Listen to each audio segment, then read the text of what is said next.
Selamat sore untuk kita semua. Di sini saya akan menjelaskan terkait dengan proses mekanisme persalinan normal. Sebelumnya saya jelaskan dulu terlebih dahulu apa itu yang dimaksud dengan persalinan normal. Di mana persalinan normal adalah proses persalinan yang melalui peristiwa secara alamiah dengan adanya kontraksi atau his dari rahim yang berasal dari rahim ibu dan dilalui dengan pembukaan untuk mengeluarkan bayi. Dalam proses mekanisme penurunan kepala ada 7 proses dalam persalinan normal, yaitu sebagai berikut. Yang pertama, gerakan mekanisme persalinan normal disebut dengan engagement, di mana proses engagement ini masuknya kepala janin ke pintu atas panggul. Nah, di sini adalah pintu atas panggul, di mana engagement ini terjadi ketika diameter terbesar dari presentasi bagian terendah janin. Kita katakan saja bagian terendah dari janin itu adalah kepala, yang biasanya kepala telah memasuki stasiun cervixnya 0 atau lebih rendah lagi pada saat masuk ke pintu atas panggul. Pada gerakan engagement ada terbagi atas 2 bagian ya. Perbedaan persalinan pada saat proses pertama kali terjadi atau kita sebut dengan primigravidarum, itu biasanya lebih lambat terjadi proses masuknya kepala janin ke bagian pintu atas panggul. Tetapi pada saat kehamilan multigravida ataupun kita sebut dengan nulipara, artinya beberapa kali sudah pernah terjadi sebelumnya persalinan. Proses ini biasanya terjadi pada saat awal dari masa persalinan. Kemudian selanjutnya ada gerakan yang kedua yang disebut dengan descens. Descens ini turunnya kepala janin terjadi ketika bagian terbawah janin telah melewati panggul. Nah, posisinya seperti ini. Ini posisi kepala janin, ini sudah melewati pintu dasar panggul seperti ini ya. Turunnya kepala janin melewati dasar panggul ini disebabkan karena tiga kekuatan yang terjadi. Yang pertama adalah tekanan dari cairan amnion atau air ketuban. Kemudian yang kedua adalah tekanan langsung berasal dari kontraksi yang mengelilingi bagian dari dinding endometrium hingga pundus dan pada janin juga. Kemudian kekuatan yang ketiga adalah kontraksi diafragma dari otot-otot bagian abdominal ibu. Pada gerakan descens diakibatkan karena pengaruh kekuatan pada saat ibu mengejan. Adanya rasa ingin seperti BAB yang dialami oleh ibu, sehingga ibu akan mengalami perasaan seperti ingin mengejan secara natural. Dengan gerakan descens ini terjadi atas 2 istilah ya. Yang pertama adalah sinklitismus dan istilah yang kedua adalah asinklitismus. Sinklitismus adalah ketika sutura sagittalis sejajar dengan diameter transversal atau sumbu jalan lahir. Nah, di sini adalah sutura sagittalis adalah garis tengah yang menghubungkan ubun-ubun besar dengan ubun-ubun kecil. Nah, jadi ini adalah merupakan sutura sagittalis. Nah, tepatnya berada pada diameter transversal atau sumbu jalan lahir. Nah, untuk menarik garis dari sumbu jalan lahir ini atau yang kita sebut tadi diameter transversal adalah tarik garis dari promontorium hingga ke pinggir atas simfisis. Nah, ini. Jadi di mana posisi dari sutura sagittalis ini adalah berada tepat pada bagian garis sumbu jalan lahir seperti ini.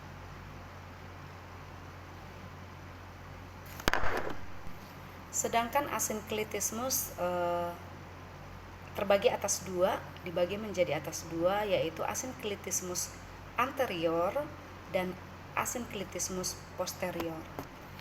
Asinklitismus anterior, di mana sutura sagittalis ini mendekati pada bagian promontorium. Nah, tepatnya seperti ini. Oke, sehingga os pariental yang terdepan atau yang terdekat dengan promontorium lebih rendah dibandingkan dengan os pariental belakang.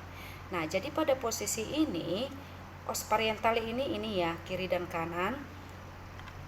Nah, sutura sagittalis mendekati promontorium seperti ini, tetapi os pariental anterior dia lebih dekat dengan promontorium dan lebih rendah. Nah, sedangkan os pariental belakang atau posterior dia lebih tinggi dibandingkan os pariental anterior. Sedangkan asinklitismus posterior, yaitu ketika sutura sagittalis ini lebih cenderung mendekati simfisis pubis. Simfisis pubis itu ini, nah, di mana os pariental yang mendekati os pubis lebih rendah dibandingkan os pariental anterior.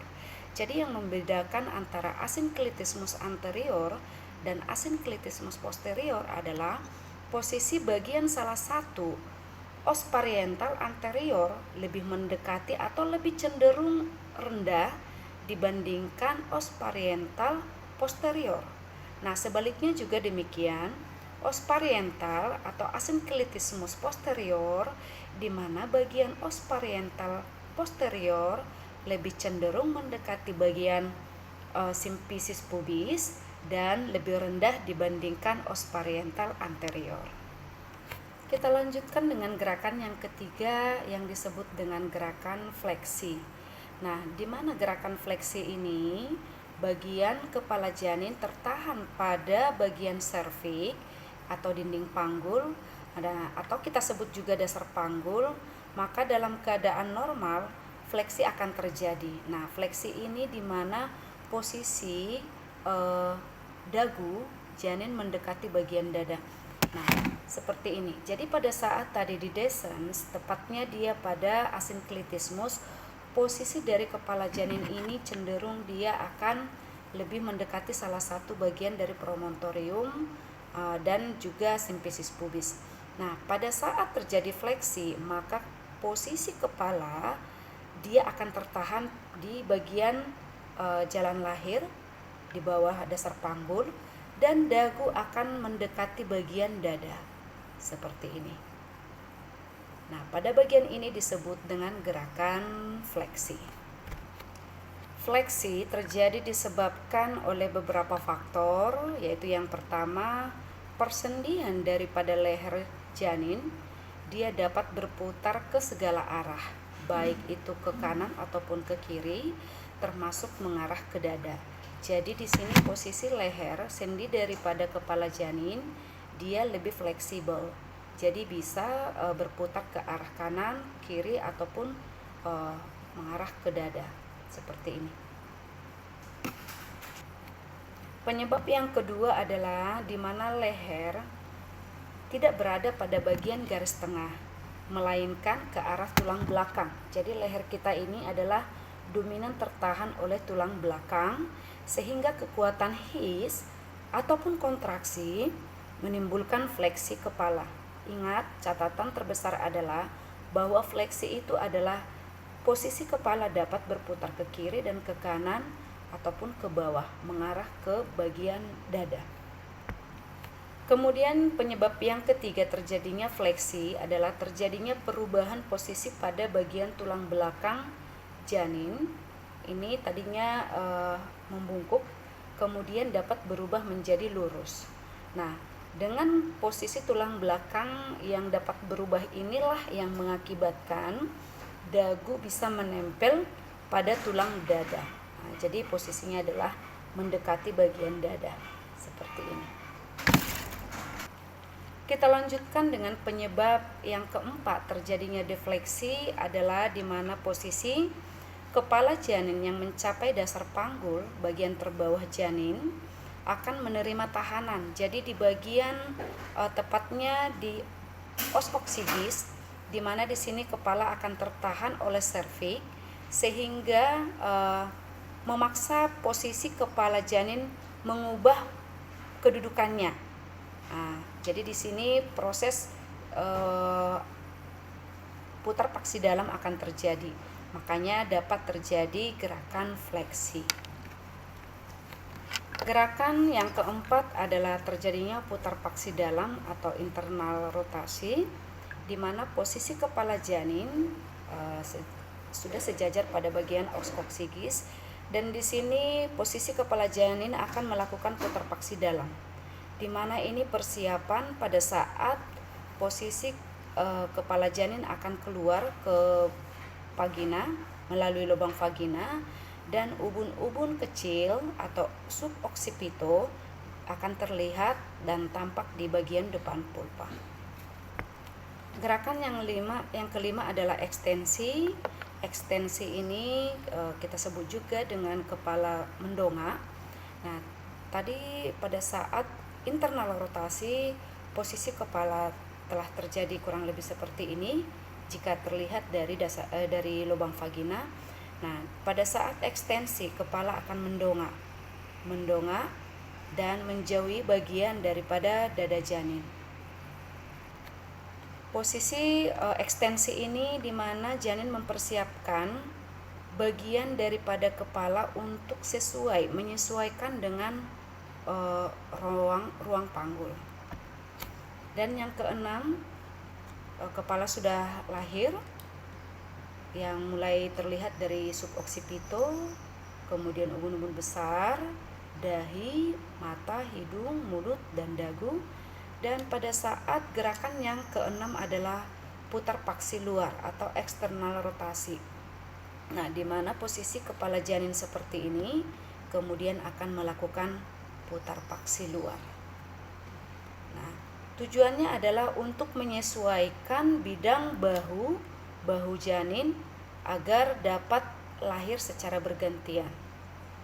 Kemudian gerakan yang ketujuh adalah ekspulsi, di mana ekspulsi ini akan lahirlah janin mulai dari bahu anterior, bahu posterior, badan, kemudian kaki hingga lahir secara keseluruhan.